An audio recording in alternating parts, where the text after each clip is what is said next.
অনেকদিন পরে বন্ধুর সবজি খেতে দেখতে আসলাম। দেখা যাক কি কি সবজি।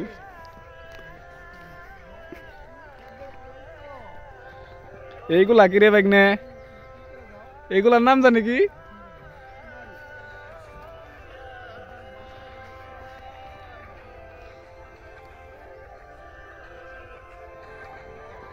এইগুলা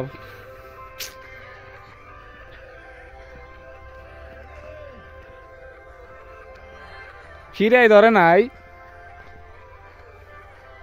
সারাটা ক্ষেতের মধ্যে একটা কফি।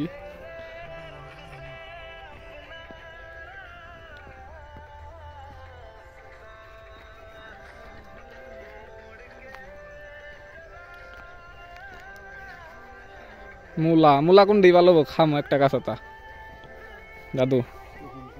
হ্যাঁ চিকনটা এই যেগুলা এটা দেখছো কেমন নাবো? হ্যাঁ কেমন নাবো এটা?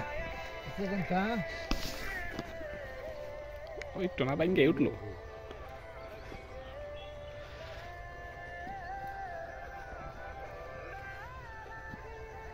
সাহা বলতে ওটা নি ভালো, বাইঙ্গে যাওয়ার রিক্স।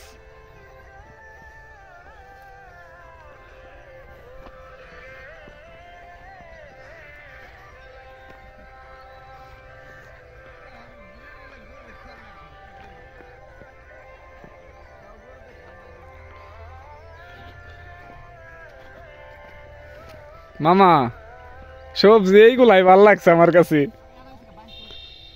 এড়াই খাই আর অমনি না দুজনে।